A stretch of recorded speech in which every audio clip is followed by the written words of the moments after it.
देखिए आवाज सही आ रही है। श्री सत्यनारायण भगवान की जय। श्री सत्यनारायण व्रत का कथा का महत्व। आज के समय में लालच, बेईमानी, लूटपाट, छल कपट, झूठ बोलना, नैतिक कार्यों से धन कमाना जैसे पापाचार दिनों दिन बढ़ते जा रहे हैं। इन सब के फलस्वरूप मानव की मानवता समाप्त होती जा रही है और उनके सिर पर पापों का बोझ बढ़ता जा रहा है। लोगों के मन से शांति खत्म होती जा रही है और घर घर में क्लेश होने लगा है। ऐसे में इन समस्त विकृतियों से मुक्त होने के लिए, सुख शांति प्राप्त करने के लिए श्री सत्यनारायण भगवान का व्रत करना चाहिए। श्री सत्यनारायण भगवान का व्रत करने और व्रत कथा सुनकर प्रसाद ग्रहण करने से समस्त पापों का नाश होता है, घर में सुख शांति विराजती है और व्रत करने वाले सभी व्यक्तियों की समस्त मनोकामनाएं पूर्ण होती है। श्री सत्यनारायण भगवान का व्रत कथा करने से प्राणी इस लोक से समस्त सुख भोग कर अंत में मोक्ष को प्राप्त होता है और जन्म मरण के बंधन से छूट जाता है। सत्यनारायण व्रत का अर्थ है सत्य का आचरण। असल में छल और कपट से दूर रहकर सदैव सत्य और ईमानदारी का व्यवहार करना ही सत्यनारायण भगवान की वास्तविक पूजा है। श्री सत्यनारायण भगवान की जय। श्री सत्यनारायण भगवान के व्रत का प्रथम अध्याय। द्वापर युग के समाप्त होने के बाद कलयुग के प्रारंभ में पवित्र तीर्थ स्थल मिश्रण में आयुर्वर्ता के 80,000 ऋषि एकत्र हुए। उन ऋषियों ने सर्वश्रेष्ठ मुनि श्री सूत जी से पूछा, हे भगवान, कलयुग में मैं मनुष्य के छल कपट और ईर्ष्या द्वेष के अधिक बढ़ जाने के कारण अशांति का वातावरण तेजी से बढ़ता जा रहा है।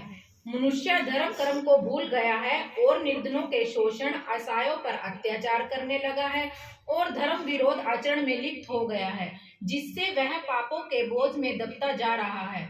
इस कठिन परिस्थिति से मनुष्य इन सभी विकृतियों से बचते हुए सुख शांति पूर्वक और बुद्ध जनों से मित्रता के साथ जीवन व्यतीत करता हुआ अंत में मोक्ष को कैसे प्राप्त करेगा? हे भगवान, मनुष्य के कल्याण के लिए ऐसा कोई उपाय बताइए जिससे मनुष्य को पुण्य मिले तथा उसके जीवन की सभी मनोकामनाएं पूर्ण हो सके। शास्त्रों के सर्वश्रेष्ठ विद्वान श्री सूत जी ने कहा, हे ऋषि, आपने जगत के कल्याण के लिए बहुत अच्छा प्रश्न किया है। अंत में मैं मंगलकारी व्रत को कहूंगा, जिसके प्रभाव से सृष्टि के सभी प्राणी जीवन में सुख शांति, वैभव और समृद्धि पाते हैं। उनकी सारी मनोकामनाएं पूर्ण होती है। इस व्रत के विषय में एक बार देव ऋषि नारद जी ने भगवान लक्ष्मी नारायण से पूछा था। तब शेषशाही श्री विष्णु भगवान ने नारद जी से जो कथा कही थी, उसी कथा को मैं कहता हूँ और आप ध्यान पूर्वक सुने। एक बार देव ऋषि नारद जी मानव के कल्याण की इच्छा से विभिन्न लोकों में घूमते हुए पृथ्वी लोक में पहुंचे। जिन्होंने पृथ्वी लोक में घूमते हुए देखा कि कोई पुरुष बोझा ढो रहा है, कोई पैर कट जाने के कारण रास्ते में पड़ा हुआ है, कोई भीख मांग रहा है, किसी गरीब को अमीर सेठ कोड़ों से मार रहा है, कोई नेत्रहीन ठोकर खाता हुआ गिरता पड़ता जा रहा है। लोगों के अपने अपने कर्मों के अनुसार दुखों से पीड़ित देखकर वह बहुत ही व्यथित हुए और सोचने लगे कि इन प्राणियों के दुख किस प्रकार दूर होंगे। बहुत सोचने के बाद भी जब उन्हें मानव जाति के कष्टों को दूर करने का उपाय ना सूझा, तो उन्हें त्रिलोकीनाथ श्री विष्णु भगवान का ध्यान आया। तब देवऋषि नारद जी आकाश मार्ग से क्षीर सागर से शेषनाग की सैया की ओर चल दिए। उस समय श्री विष्णु भगवान किसी गहरी चिंता में मगन थे। देवऋषि की वीणा के मधुर संगीत को सुनकर वह अपनी चिंता भूलकर पास में बैठी श्री लक्ष्मी जी से बोले, हे प्रिय, वीणा की इस संगीत लहरी से मुझे नारद जी के आने का आभास हो रहा है। अभी लक्ष्मी जी कुछ बोल पाती तो नारद जी आकाश मार्ग से उनके सामने उपस्थित हुए। नारद जी को अचानक आया हुआ देखकर श्री विष्णु भगवान ने मुस्कुराते हुए उनका स्वागत किया और उनके आने का कारण पूछा।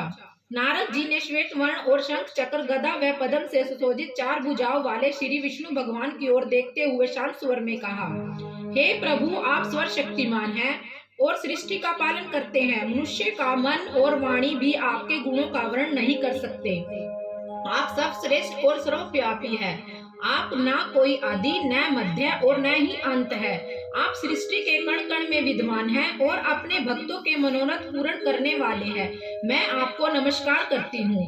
देवऋषि नारद जी की बात सुनकर श्री विष्णु भगवान मुस्कुराते हुए बोले, हे मुनि श्रेष्ठ, कृपया आने का कारण निसंकोच होकर बताइए।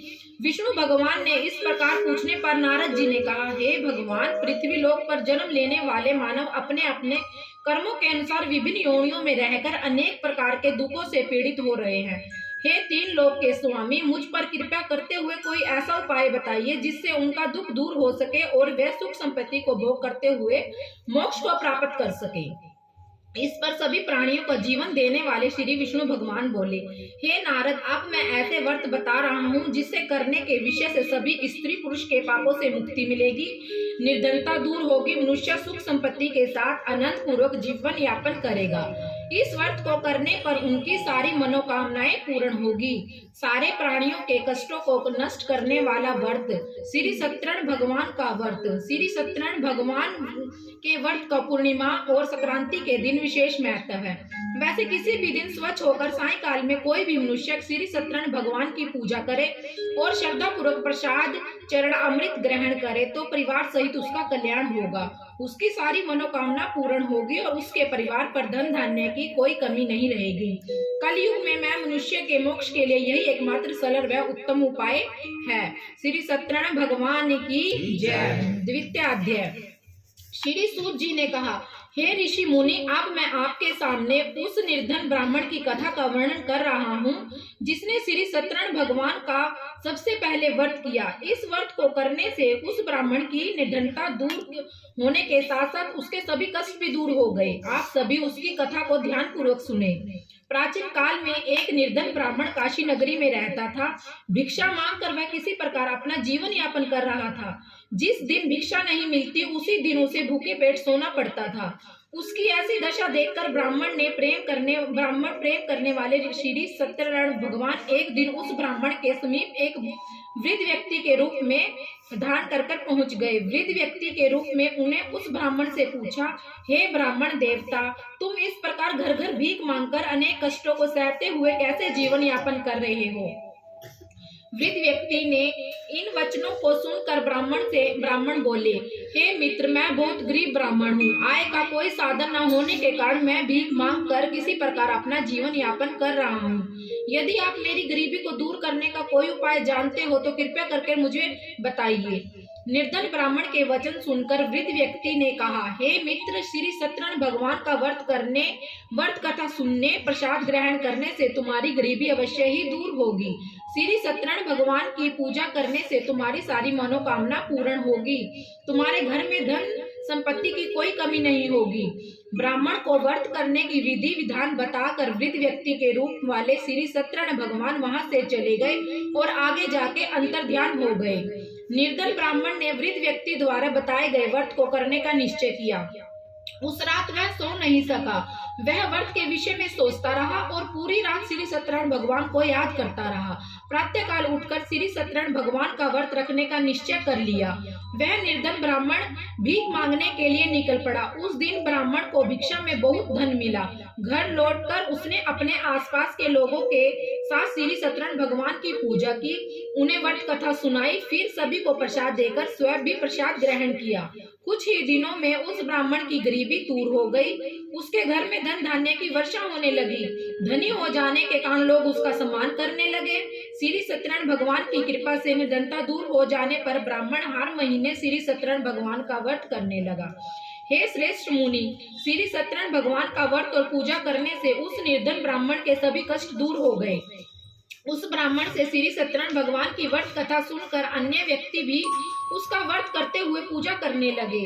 अब मैं आपको उन व्यक्तियों की भी कथा सुनाती हूँ जिनके कष्ट यह व्रत करने से दूर हुए।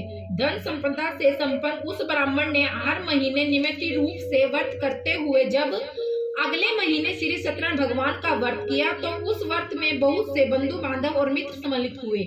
उस समय जंगल से लकड़ियां काट कर लाता हुआ एक वृद्ध लकड़हारा वहीं से गुजर रहा था। बहुत तेज प्यास लगने की वजह से वह उस वृद्ध लकड़हारे ने जल पीने की इच्छा से लकड़ियों के गट्ठर को जमीन पर रखा और घर के आंगन में पहुंचकर उस ब्राह्मण से पूछा, हे ब्राह्मण देवता, आप किसका पूजन कर रहे हो? इस व्रत को करने से क्या लाभ होता है? कृपया करके मुझे बताइए। वृद्ध लकड़हारे के प्रश्न को सुनकर उस ब्राह्मण ने कहा, मैं अपने बंधु बांधवों और परिचितों के साथ श्री सत्यनारायण भगवान का व्रत और पूजन कर रहा हूँ। यह व्रत करने से श्री सत्यनारायण भगवान की कृपा से गरीबी दूर होती है और संसार के सारे दुखों से मुक्ति मिल जाती है। श्री सत्यनारायण भगवान की कृपा से मेरी गरीबी भी दूर हुई और मेरे घर में धन धान्य के भंडार भरे हैं। ब्राह्मण से श्री सत्यनारायण भगवान के व्रत के विषय में जानकर वृद्ध लकड़हारा बहुत खुश हुआ और भगवान का प्रसाद लेकर चला गया। उसने भी श्री सत्यनारायण भगवान का व्रत करने का निश्चय कर लिया। चलते हुए लकड़हारे ने सोचा कि आज इन लकड़ियों को बेचने पर जो धन मिलेगा उस धन से मैं श्री सत्यनारायण भगवान की पूजा करूंगा। ऐसा विचार करने के कारण उस दिन लकड़हारे को लकड़ियों के पहले से अधिक पैसे मिले। उस वृद्ध लकड़हारे ने उन रुपयों से केले की फली, घी, दूध, दही, गेहूं का आटा और शक्कर आदि सामग्री खरीदी। घर लौटकर लकड़हारे ने श्री सत्यनारायण भगवान का व्रत और पूजन किया। उस पूजा में उसके परिवार के सदस्य व आसपास के लोग भी सम्मिलित हुए। श्री सत्यनारायण भगवान की पूजा करने और व्रत कथा से उपरांत उस लकड़हारे ने प्रसाद बांटकर स्वयं भी प्रसाद ग्रहण किया।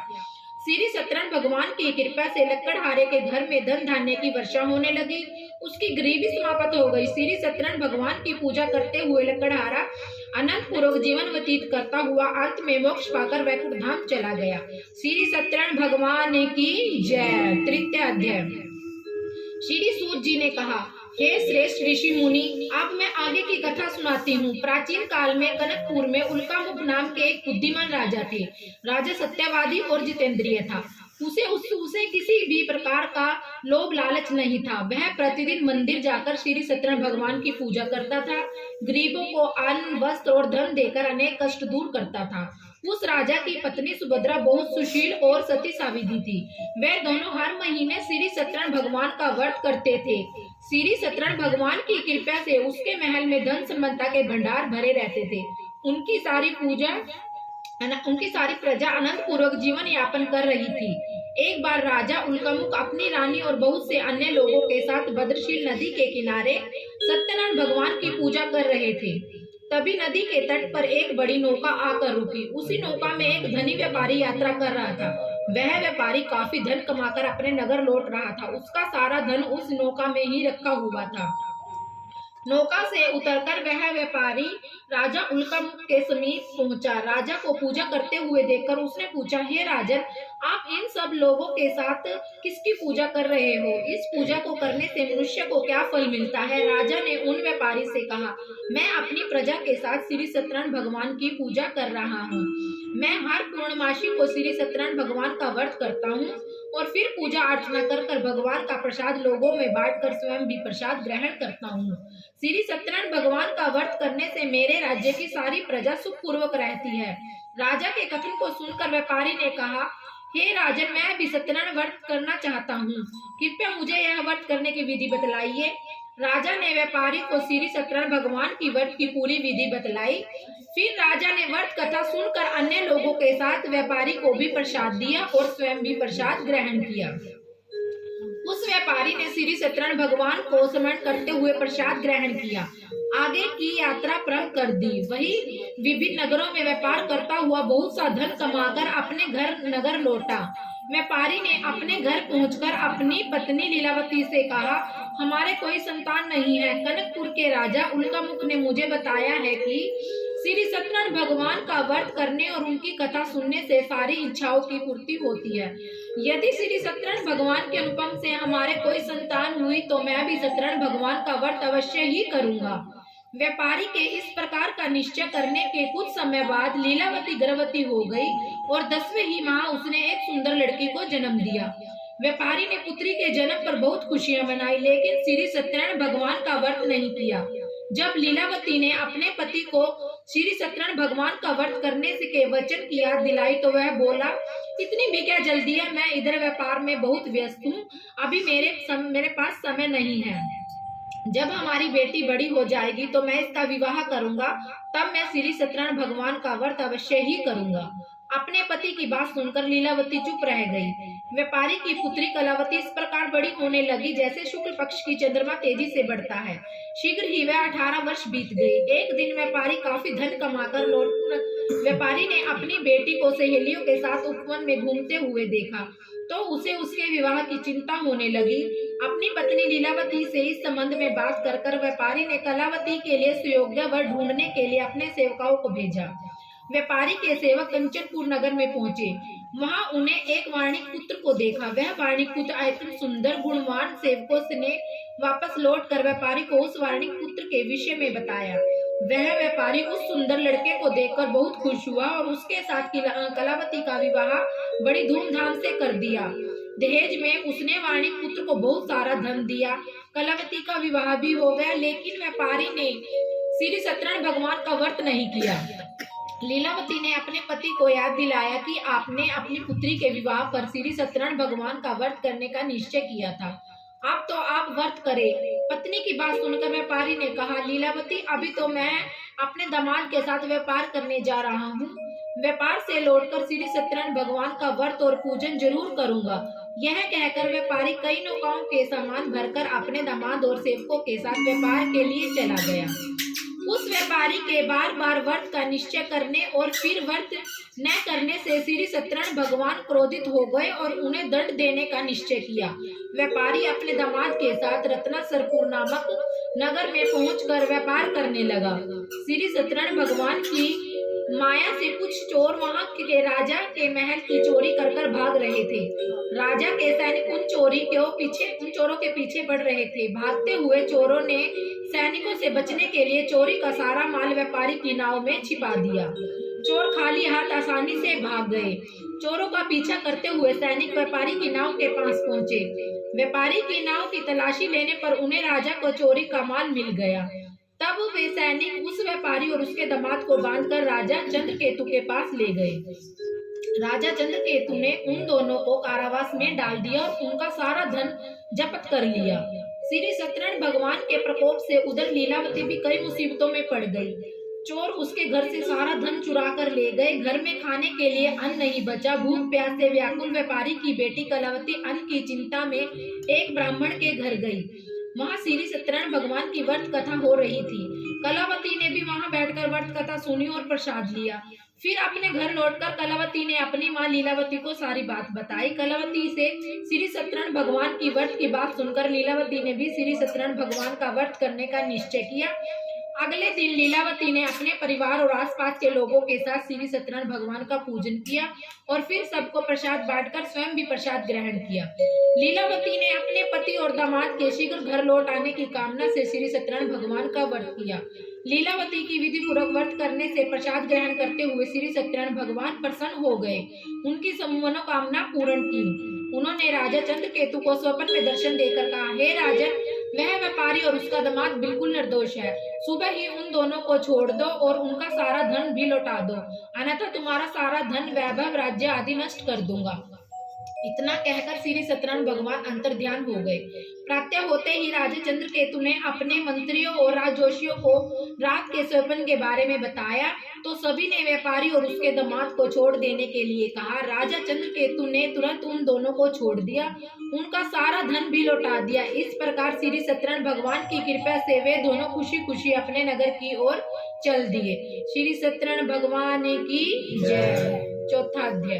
श्री सूत जी बोले, उस व्यापारी ने अपने दामाद के साथ शुभ मुहूर्त में नौकाओं में रत्नासरपुर से प्रस्थान किया।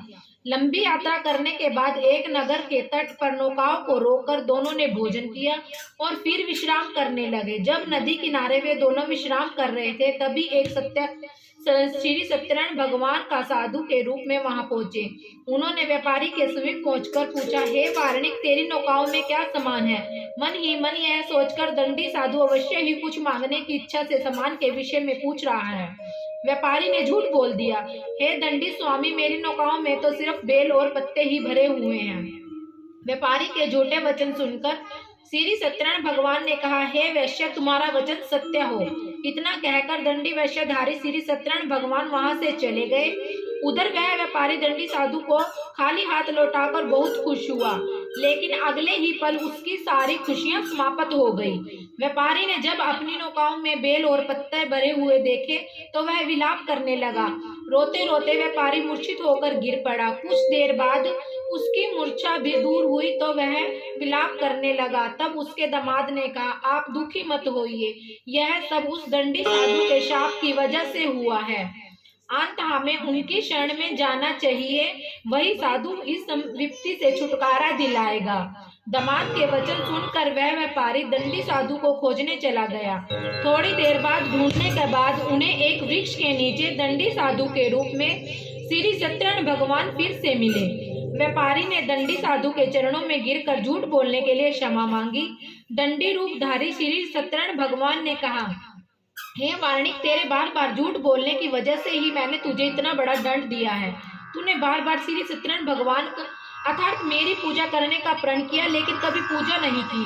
तब व्यापारी ने हाथ जोड़कर कहा, हे भगवान, आप तो दीन दुखियों के कष्ट दूर करने वाले हैं, सबकी मनोकामना पूर्ण करते हैं। मेरी इस गलती को क्षमा करें। आपके रूप को तो ब्राह्मण आदि भी नहीं जान सके, फिर भला मैं तो एक अज्ञानी हूँ, आपकी लीला को समझ नहीं सकता। मैं सदैव श्री भगवान सत्यनारायण भगवान का व्रत और पूजन किया करूंगा, आप मुझ पर कृपया करें। व्यापारी की क्षमा याचना सुनकर दंडी साधु रूपी भगवान ने उसे क्षमा कर दिया। तभी व्यापारी की नौकाओं में भरे हुए बेलपत्र धन धान्य में परिवर्तित हो गए। व्यापारी ने अपने दामाद और सेवकों के साथ अगले ही दिन श्री सत्यनारायण भगवान का व्रत और पूजन किया। सबको प्रसाद बांटकर स्वयं भी प्रसाद ग्रहण किया। फिर व्यापारी ने अपने नगर की ओर प्रस्थान किया। अपने नगर में पहुंचकर व्यापारी ने एक सेवक को अपने घर भेजा। सेवक ने उसके घर पहुंचकर लीलावती को व्यापारी के पहुंचने की सूचना दी। लीलावती और कलावती दोनों ही श्री सत्यनारायण भगवान की पूजा कर रही थी। पति और दामाद के घर लौट आने के समाचार सुनकर लीलावती ने पूजा पूरी कर प्रसाद ग्रहण कर अपनी बेटी कलावती से कहा, बेटी, मैं नदी किनारे अपने पति के दर्शन को जा रही हूँ, तू घर का काम पूरा कर आ जाना। यह कहकर लीलावती नदी की ओर चली गई। पति से मिलने की खुशी में कलावती प्रसाद ग्रहण किए बिना ही घर से निकल गई। नदी की उसके प्रसाद ग्रहण न करने से श्री सत्यनारायण भगवान क्रोधित हो गए। उन्होंने व्यापारी की नौकाओं को उसके दामाद सहित नदी में डुबो दिया। अपने पति को वहां न पाकर कलावती जोर जोर से रोने लगी। तब व्यापारी ने कहा, पुत्री, अवश्य ही तुझसे कोई भूल हुई है, जिससे श्री सत्यनारायण भगवान ने तुझे यह दंड दिया है। तब व्यापारी ने श्री सत्यनारायण भगवान से प्रार्थना की, हे भगवान, मेरे परिवार के किसी भी सदस्य से कोई भी भूल हुई हो तो उसे क्षमा कर देना। उसी समय बादलों की गर्जना की आवाज के साथ आकाशवाणी हुई, हे वार्णिक, तेरी पुत्री मेरा प्रसाद ग्रहण किए बिना ही चली आई। उसकी इसी भूल के कारण तुम्हारी नावों के साथ साथ तुम्हारा दामाद भी नदी में डूब गया। यदि अभी घर पहुंचकर तेरी पुत्री प्रसाद ग्रहण कर वापस आए तो उसे पति के दर्शन होंगे और डूबी हुई नौकाओं में जल ऊपर आ जाएगा। कलावती ने ऐसा ही किया। उसके प्रसाद ग्रहण करके वापस लौटते ही नौकाएं जल में ऊपर आ गई। व्यापारी का दामाद भी सुरक्षित नदी से बाहर निकल आया। श्री सत्यनारायण भगवान की कृपा से व्यापारी की खुशियां फिर से लौट आई। घर लौटकर व्यापारी ने अपने परिवार और बंधु बांधवों के साथ सत्यनारायण भगवान की पूजा की। सबको प्रसाद बांटकर स्वयं भी प्रसाद ग्रहण किया। श्री सत्यनारायण भगवान का विधिवत पूजन करने से उस व्यापारी के घर में धन धान्य से भरपूर हो गया। उसकी सारी मनोकामना पूर्ण हो गई। वह सुख पूर्वक जीवन यापन करता हुआ अंत में वैकुंठ धाम को चला गया। श्री सत्यनारायण भगवान की जय। पंचम अध्याय। श्री सूत जी बोले, हे ऋषि मुनि, मैं एक अन्य कथा भी सुनाती हूँ। आप सभी चिंता मुक्त होकर यह कथा सुनो और जीवन में इस कथा का आचरण करो। कौशलपुर में तुंग ध्वज नाम का एक राजा था। उसके नगर की प्रजा उसकी छत्र छाया में सुख पूर्वक रह रही थी। वह राजा अपनी प्रजा के सुख दुख का बहुत ध्यान रखता था, लेकिन एक बार उसने भी श्री सत्यनारायण भगवान का प्रसाद ग्रहण नहीं किया। तब सभी को चिंता मुक्त करके धन संपत्ति से भंडारों को भरकर प्राणियों को जीवन के सारे सुख देने वाले श्री सत्यनारायण भगवान ने राजा को प्रसाद न ग्रहण करने का भी दंड दिया। एक दिन राजा तुंग ध्वज जंगल में हिंसक जानवरों का शिकार करने के लिए गया था। शिकार के पीछे तेजी से घोड़ा दौड़ाते हुए वह अपने सैनिकों से अलग हो गया। राजा ने कई अहिंसक जानवरों का शिकार किया। शिकार की दौड़ धूप में वह बहुत अधिक थक गया था। कुछ देर विश्राम करने के लिए वह एक बड़े वृक्ष के नीचे जाकर बैठ गया। समीप ही कुछ ग्वाले श्री सत्यनारायण भगवान का पूजन कर रहे थे। राजा तुंग ध्वज उसके पास से गुजर गया, लेकिन उसने सत्यनारायण भगवान को नमस्कार नहीं किया और जाकर वृक्ष के नीचे बैठ गया। ग्वालों ने पूजा करके राजा को प्रसाद दिया। राजा ने उनको छोटे लोग समझकर वह प्रसाद ग्रहण नहीं किया और घोड़े पर सवार होकर अपने नगर की ओर चल पड़ा। नगर में पहुंचकर राजा को अनेक प्रकार के अपशुगन दिखाई देने लगे। महल के पास पहुंचते ही राजा बुरी तरह से चौंक गया। महल में आग लग गई थी। जल्द ही पूरा महल जलकर राख हो गया था और साथ ही उसकी पत्नी पुत्र पुत्री भी जल गए। राजकोष भी जलकर नष्ट हो गया। श्री सत्यनारायण भगवान के प्रकोप से राजा का सब कुछ नष्ट हो गया। तब राजजोशी ने पूछा, राजा से कहा, महाराज आपसे अवश्य ही कोई भूल हुई है। अगर आप उस भूल को प्रकाशित कर लेंगे तो सब कुछ पहले की तरह हो जाएगा। राजा को तुरंत अपनी भूल का ध्यान आ गया। फिर मंदिर में जाकर राजा ने सत्यनारायण भगवान से क्षमा मांगी और उनकी पूजा की। पूजा के बाद प्रसाद ग्रहण करने पर श्री सत्यनारायण भगवान की कृपा से राजा का महल पहले की तरह प्रकट हो गया। महल में रानी पुत्र पुत्री आदि सब सकुशल मिल गए। फिर राजा दीर्घ काल तक सत्यनारायण भगवान की पूजा करता रहा।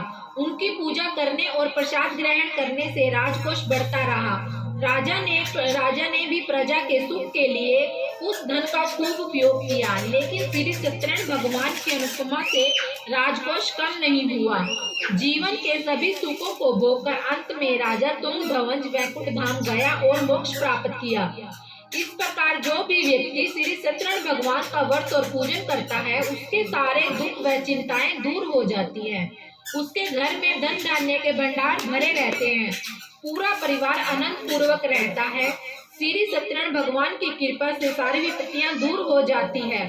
निसंतानों को संतान मिलती है और सारी मनोकामना पूर्ण होती है। अंत में मैं मोक्ष को प्राप्त कर सीधे वैकुंठ धाम जाता है। श्री सूत जी ने कुछ क्षण रुक कर कहा, हे श्रेष्ठ मुनि, पहले जन्म जिन लोगों ने श्री सत्यनारायण भगवान का व्रत किया, उन्हें अगले जन्म में भी सभी तरह के सुख मिले। वृद्ध शांतानंद ब्राह्मण ने पहले जन्म में श्री सत्यनारायण भगवान का विधिवत व्रत किया था और अगले जन्म में उसने सुदामा के रूप में भगवान की पूजा करते हुए अंत में मोक्ष प्राप्त किया था। उल्कामुख नामक राजा अगले जन्म में राजा दशरथ के रूप में उत्पन्न हुए। मोक्ष प्राप्त कर वैकुंठ धाम चले गए। व्यापारी ने मोर ध्वज के रूप में अगला जन्म लिया और अपने पुत्र को आरे से चीर कर भगवान की अनुपमा से मोक्ष प्राप्त कर वैकुंठ धाम में गया। राजा तुंगध्वज ने मनु के रूप में अगला जन्म लेकर भगवान की पूजा पाठ करते हुए लोकप्रिय होकर सत्कर्म करते हुए मोक्ष प्राप्त किया और वैकुंठ धाम को चले गए।